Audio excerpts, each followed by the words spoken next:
대한민국은 미국이나 유럽의 마피아나 갱단, 일본의 야쿠자, 중국의 사마페와는 달리 사회 전반적으로 조직폭력 집단의 영향력은 높지 않은 편입니다. 조폭 집단이 대규모로 성장한 경우는 매우 드물죠. 분단 국가라는 특성과 강력한 총기 규제, 그리고 무기를 소지한 불법 단체나 반정부 단체에 대해 엄격하게 대응했기 때문이기도 합니다. 건국 초기에는 자유당에 유착한 커다란 규모의 정치깡패 세력이 존재했고 총기로 무장도 했죠. 정치깡패들은 야당 세력을 탄압하는 데 적극적으로 활용되었습니다. 당시의 깡패들은 정부와 결탁했기 때문에 경찰도 전혀 제압하려 하지 않았죠. 이렇게만 보면 당시 다른 국가들에서도 흔히 볼 수 있었던 정치와 조폭 간의 유착이었습니다. 하지만 4.19 혁명 이후 이승만 정권과 자유당 세력이 붕괴하면서 세가 크게 위축되고 5.16 군사정변으로 집권한 박정희와 군부 정권은 범죄와의 전쟁을 선포하죠. 대대적으로 조폭들을 잡아들이고 간부급은 사형도 받았습니다. 이때 한국 조폭들의 풀이 한번 크게 꺾였죠. 그렇다고 아예 죽은 것은 아닙니다. 이후에도 조율환이나 신상사 같은 영향력이 큰 조폭계의 거두들이 있었죠. 경제가 발전하면서 조폭들은 사업에 많이 뛰어들었죠. 이때 사보이 호텔 사건과 서진 룸살롱 사건 등 사회적인 파장이 컸던 조폭 간의 전쟁과 패싸움도 많이 벌어졌습니다. 당시 전두환 군부는 삼천교육대를 통해 조폭들을 억누르려 했습니다. 하지만 군사정권의 입맛에 맞지 않는 민주화 인사들을 탄압하거나 범죄와 관련 없는 불황자들과 지체장애인들을 억압하는 용도로 악용되었죠. 게다가 뇌물을 준 조폭들은 빠져나가기도 해서 큰 효과는 없었습니다. 그러다 노태우 정부가 들어서며 11.3 특별선언으로 범죄와의 전쟁을 선포해 전국적으로 조직폭력 집단을 소탕하였죠. 1년간 200개의 조직과 700명 상당의 조직원들을 잡아들였습니다. 모든 조직폭력 집단을 뿌리 뽑지는 못했지만 양지에서 활동하는 조직폭력 집단은 이때 대부분 소멸했죠. 이 사건 덕분에 오늘날 세계가 인정할 정도로 한국의 치안은 상당히 좋은 편에 속하게 되었습니다. 하지만 외국처럼 엄청난 규모의 조직은 아니더라도 여전히 조직폭력 집단은 한국 사회에 남아 활동하고 있죠. 2015년에도 경찰이 감시하고 있는 조폭 집단만 213개, 인원만 5,342명에 달합니다. 국제 마피아처럼 정치권의 영향력 행사를 시도하거나 전주의 월드컵파나 인천의 간석 식구파처럼 칼부림 사건이 발생하는 때도 있죠. 현재도 활동하는 조직폭력 집단 중에서 가장 인지도 높은 조직은 부산광역시를 근거지로 전국에서 활동하는 칠성파입니다. 영화 친구가 부산광역시의 칠성파와 20세기파의 대립구도를 모티브로 만들어졌죠. 실제로 친구의 곽경택 감독은 칠성파 간부로부터 공갈 협박을 당해 3억 원을 갈취당하기도 했습니다. 규모도 2015년 기준 핵심 조직원 150명에 전체 조직원 500명 정도로 상당히 큰 조직이죠. 칠성파는 6.25 전쟁 때 부산에 몰려든 피난민 건달들에서 시작한 세븐스타가 기원입니다. 부산의 칠성 다방을 활동 거점으로 삼아 칠성파란 이름이 붙여졌죠. 70년대 부산의 중심 지역인 중구 남포동, 충무동, 광복동 등을 기반으로 지하세계를 장악해가며 세를 불렸고 1980년대에는 경제호황에 편승해 가라오케나 나이트클럽, 그리고 유흥주점과 밀매, 심지어 참깨 밀수까지 하면서 큰돈을 벌어 서울로도 진출했습니다.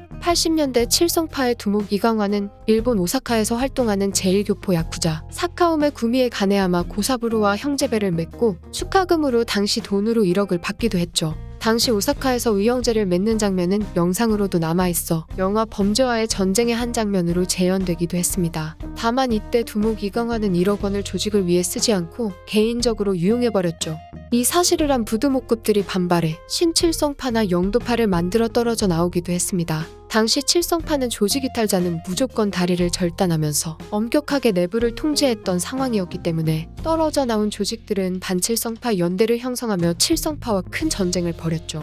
이로 인해 80년대부터 90년대 그리고 2000년대 초반까지도 부산의 밤거리는 상당히 위험했습니다. 특히 유흥가 쪽에서는 칠성파와 반칠성파의 세력과 이권 다툼으로 자주 패싸움도 벌어졌죠. 신칠성파의 두목 김영찬이 칠성파에 의해 거리에서 칼을 맞고 전치 12주 중상을 당하기도 했습니다. 신칠성파는 두목이 당하면서 세가 약해져 1999년 다시 칠성파에 흡수되었죠. 2006년까지도 부산 영락공원에서 난동 사태가 발생하기도 하는 등 칠성파는 부산광역시의 어두운 면을 상징하는 대표적인 조직으로 악명을 떨쳤습니다. 부산을 먹은 칠성파는 조직을 프랜차이즈식으로 확장해 구역별로 나누어 지부 조직까지 두었습니다. 규모를 키우는 목적뿐만이 아니라 수사망을 통해 한 지부의 조직원이 잡히더라도 조직 전체가 잡히지 않게 하는 일종의 보호 차원의 수법인 것이죠. 그러니까 꼬리를 자르기 쉽게 만들어 놓은 것입니다. 2002년에는 이강환의 뒤를 이어 실질적인 두목 행세를 하던 권 씨가 영화 친구의 감독 곽경택에게서 3억 원을 갈취한 혐의로 구속되고 2007년경에는 이강환의 후계자로 지목되었던 공병권이 병원에서 내시경 검사를 하다 의료사고로 사망하게 됩니다. 후계 구도가 복잡해진 칠성파는 내부에서 사건들과 패싸움이 발생했죠. 부산 서면 쇼핑몰 앞 한복판에서 조폭들이 충돌해 조직원이 살해되는 서면 살인사건도 이 시기에 벌어졌습니다. 이강환의 신임을 받던 강 씨도 이때 칠성파를 나왔죠. 강 씨는 광안 칠성파를 만들어서 난투극이 벌어지기도 했습니다. 이렇게 깽판을 치고 다니는 조직 폭력 집단을 경찰과 사법기관이 가만히 보고만 있지는 않겠죠. 실제로 칠성파는 범죄와의 전쟁 당시에도 경찰의 주요 척결 대상으로 지목되었습니다. 주요 수뇌부들도 공권력의 집중 견제로 자주 감옥에 다녀오게 되면서 칠성파는 세력이 약해지기 시작했죠. 칠성파의 행동대장이자 서교동 호텔 사건으로 유명한 추명종은 조폭 반장으로 유명한 안홍진 경위에게 체포되었습니다. 하지만 추명종은 끝까지 자신 위에 누가 있는지 풀지 않았죠. 본인 혼자 책임을 지고 무기징역을 받았습니다. 2010년대 이후로는 새가 많이 죽어서 부산 지역의 다른 조직들이 칠성파의 유명세를 이용하기 위해 칠성파로 사칭하는 사건도 많이 발생했습니다. 그래도 국내의 조직폭력 집단에서는 전설 같은 조직이니까요. 실제로 새가 약해졌다고는 해도 다른 지역의 많은 조직폭력 집단들과 연대를 맺으면서 세력을 보완하고 있습니다. 연대를 맺은 대표적인 조직들이 국제 PJ파와 벌교파죠.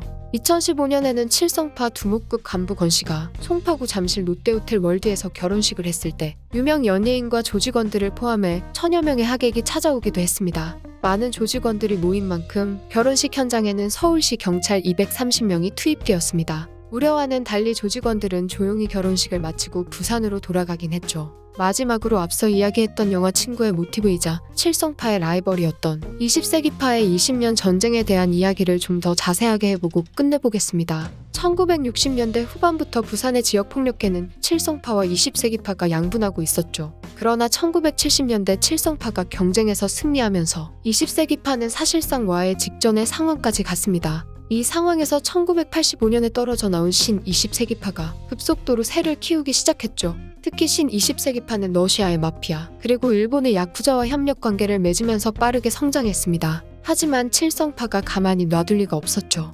1993년 7월 칠성파의 조직원이 신 20세기파의 간부 정모 씨를 길거리에서 12차례 난자에 숨지게 만드는 일이 벌어졌습니다. 이 사건으로 처참히 살해된 정모 씨를 모티브로 한 게 바로 영화 친구의 장동건이죠. 신 20세기파는 칠성파에 대한 복수를 다짐했지만 당시는 노태우 정부에서 시작했던 범죄와의 전쟁이 이어지던 중이었고 많은 간부가 체포되면서 실행에 옮기지는 못했습니다. 그러다 2005년 신 20세기파의 두목 안 씨가 보석으로 풀려나면서 다시 뭉친 조직원들은 복수를 계획했죠. 하지만 칠성파가 먼저 선수를 쳐 2005년 8월 신 20세기파를 습격해 조직원을 무차별 공격했습니다. 기습을 당한 신 20세기파는 행동대장 박모 씨의 지휘 아래 칠성파와 사이가 좋지 않았던 영도파와 유태파와 연합해 60여 명의 인원을 모았습니다. 그리고 칠성파 조직원의 장례식장을 습격했죠. 이후에도 보복극은 계속되었고 두 조직 간의 유혈 충돌은 부산 시민들을 공포에 떨게 만들었습니다. 결국 두고 보지 못한 부산 경찰이 2013년부터 대대적인 수사와 검거를 통해 신 20세기파를 사실상 와해시키고 칠성파도 약해지게 되었죠.